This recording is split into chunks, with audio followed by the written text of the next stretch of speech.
Vehicle garage ලංකාවේ වාහන සම්බන්ධයෙන් කතා කරන මේ YouTube channel එකේ මේ වීඩියෝ එකෙන් කතා කරන්න බලාපොරොත්තු වෙන්නේ මේ වාහන ගන්න ඉන්න කෙනෙක් ඉන්නවා නම් උනන්දු කෙනෙක් ඉන්නවා නම් ඒ කෙනාට සෑහෙන්න වැදගත් වෙන ලංකාවේ පළවෙනි වතාවට කතා කරන පාවිච්චි කරපු කට්ටියගේ අත්දැකීම් සහ වාහනේ හොඳ නරක සියල්ලම මේ වීඩියෝ එකේදී කතා කරනවා.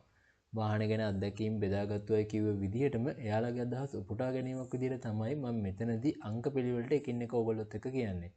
මේ කරුණු වලින් පස්සේ තවත් වැදගත් දේවල් ටිකක් වීඩියෝ එක අවසානයේදී මම ඔයගොල්ලන්ට කියන්නම්. ඉතින් දැන් අපි බලමු Nissan March K12 කාර් එක සම්බන්ධයෙන් මොන වගේ අදහසක්ද තිබ්බේ කියන එක. පළවෙනි පුටා ගැනීම විදිහට මාත් ගන්න හිටියේ තෙල් කරනවා ගොඩක් අඩුයි කියලා කියනවා. ඒක නිසා මම ගත්තේ නැහැ. වාහනේ සයිස් එකටයි එන්ජින් කැපැසිටි එකටයි හැටියට තෙල් කරනවා අඩුයි. දෙවෙනි අදහස විදිහට මමත් පාවිච්චි කරලා තියෙනවා. මගේ එක නම් හරි නැහැ. ලෙඩ ගොඩක් ආවා. හීට් ප්‍රශ්න ආවා, තෙල් අඩුයි කරනවා, යට වැදුනා, ඉන්ටීරියර් පාර්ට්ස් ටික සවුත් වෙලා තිබුණා. ඒක කලින් පාවිච්චියේ අවුලක්. තුන්වෙනි අදහස විදිහට මේ වාහනයක් අවුරුදු 3ක් මම පාවිච්චි කරා. තෙල් 13ක් වගේ කරනවා 1300cc එකේ. ආරක්ෂාවතින් ඉහළයි. මාව ඊටාම විශාල අනතුරකට පත් වුණා මේ වාහනේත් එක්ක. හැබැයි වාහනේ ඇතුලේ හිටි කිසිම කෙනෙකුට ලොකු හිරීමක්වත් වෙලා තිබුණේ නැහැ. හතරවෙනි අදහස විදිහට වාහනේ නම් අන්තිමට ඩැමේජ් වුණා. අන්තර කොටස් මිල ටිකක් අඩුයි. හොයාගන්න ලේසි. සැප පහසුව තිනුත් හොඳයි. තෙල් කිරීම නම් නව වාහන වලට සාපේක්ෂව ටිකක් අඩුයි. පස්වෙනි අදහස විදිහට 1000cc 1200 1400 1500 1600 කියලා versions තියෙනවා මේකේ. 1400 ලීටර එකේ හොඳට තෙල් වැඩ කරනවා කියලා කියනවා. ට්‍රැෆික් එකේ 12මාරක් වගේ කරනවා. ඊට අමතරව ලේඩිස් පාවිච්චියට වගේ තමයි ටිකක් හොඳ.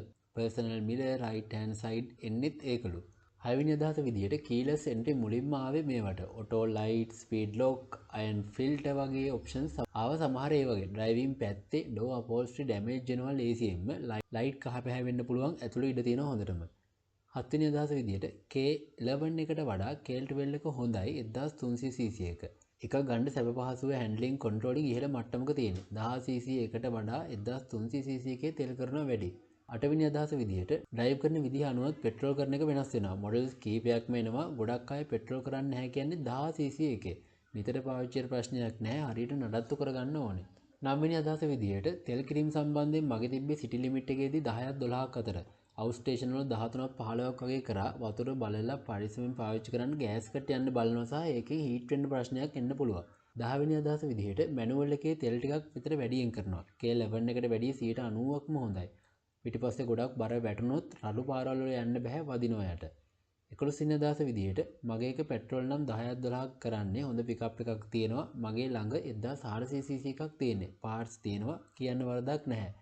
12 වෙනි අදහස විදිහට මම K12 1300 ඒවා කීපයක්ම පාවිච්චි කරලා තියෙනවා. 2002 සහ 2007 සහ 2010 වෙනකන් වගේ ඒ K12 ආවා. රේඩියේටර් සහ කූලින් සිස්ටම් එකේ ලීක් නැතුව පාවිච්චි කරනවා නම් කිසි අවුලක් නැහැ.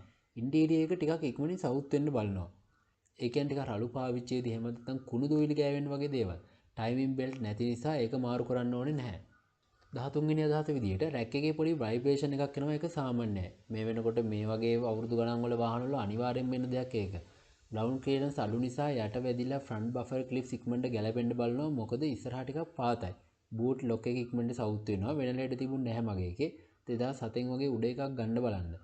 14 වෙනි අදහස විදිහට කියන්න තරම් දෝෂ නැහැ. වයස නිසා ප්‍රශ්න එන්න පුළුවන්. ඒක සාමාන්‍ය දෙයක් වාහන වලට. පවර් ස්ටියරින් යුනිට් එකේ ප්‍රශ්න එනවා සමහර අයට. K12 එකේ ටිකක් විතර සෙකන්ඩ් හෑන්ඩ් මාකට් එක අඩුයි කියලා කියනවා.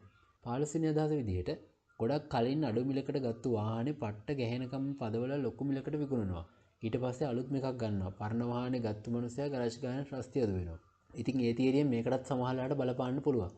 16 වෙනි අදහස විදිහට වාහන ප්‍රමාණය මේවා තියෙනවා අඩුයි. එතකොට පාර්ට්ස් ටිකක් ගොඩාක් ඈත පැති වලට යන ටිකක් අඩු වෙති. ප්‍රධාන නගරවල අනිවාර්යෙන්ම ඇති.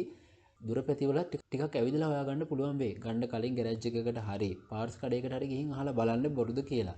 තෙල් කරනවා ගොඩක් අඩුයි කියලා ඕක පාවිච්චි කරන්නේ මගේ යාළුවෙක් කිව්වා. එච්චරයි දන්නේ. 17 වෙනි අදහස විදිහට අපේ කෙනෙක් ගාවක් තියෙනවා. මම ඒක ඕනතරම් පැදලා තියෙනවා. තෙල් කරන්නේ නැහැ මහ ලොකුවට. පට්ට කම්ෆර්ටබල් හැබැයි. ලෙඩ දෙන්නේ නැහැ මේන්ටේන් හොඳ නම්. පොඩි අවුලක් තියෙන යට වදින වාහනේ පාත නිසා. හොඳ පිකප් එකක් වගේම තියෙනවා. ඒසිත් වැරද්දක් නැහැ. ඇතුළේ ඉඩ හොඳටම තියෙනවා. 2007 වගේ එකක් නම් වඩාත් හොඳයි. සල්ලම කිව්වොත් ගාන හැටියට වටින වාහනයක් කියලා කියන්න පුළුවන්. 18 වෙනි අදහස විදිහට සුපිරි වාහනයක් කිසි කරදරයක් නැහැ. ඔහේ දුවනවා මෙහි තියෙන එකත් අවුරුද්දකට පාරක් VOF එකට දානකොට තමයි ඔයිල් මාරු කරන්නේ. අවුල ඉන්ටෙලිජන්ට් කී එක සමහර වෙලාවට රිකග්නයිස් කරගන්න බැරි වෙන වෙලාවල් තියෙනවා. 19 වෙනි අදහස විදිහට විශේෂ ලෙඩක් නැහැ. පෙට්‍රල් කරනවා ටිකක් අඩුයි බේසික් වාහනයක්. වාහනේ බර අඩු නිසා පිකප් එක ටිකක් හොඳයි. මට පෞද්ගලිකව මේ වාහනේ හැන්ඩ්ලින් ඇන්ඩ් ඩ්‍රයිවිං ප්‍රෙෂර් එකක් නම් නැති තරම්.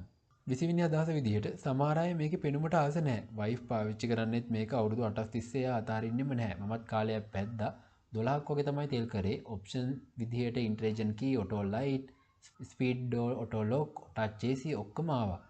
ට්‍රංක් එකේ Toyota Axio එකේ ගෙනියන බඩු ටිකම පැක් කරගෙන යන්න පුළුවන්.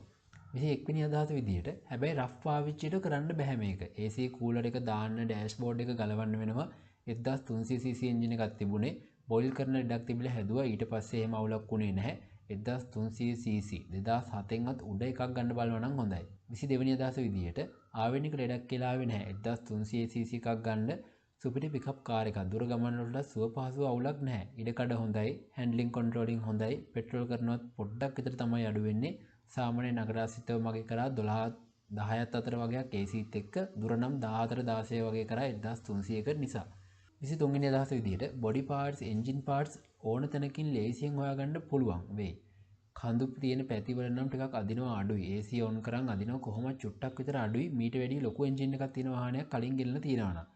ලෙඩ අඩුයි, පිකප් එක පොඩ්ඩක් අඩුයි. ඒත් එච්චරටම ගාණක් නැහැ ඒක.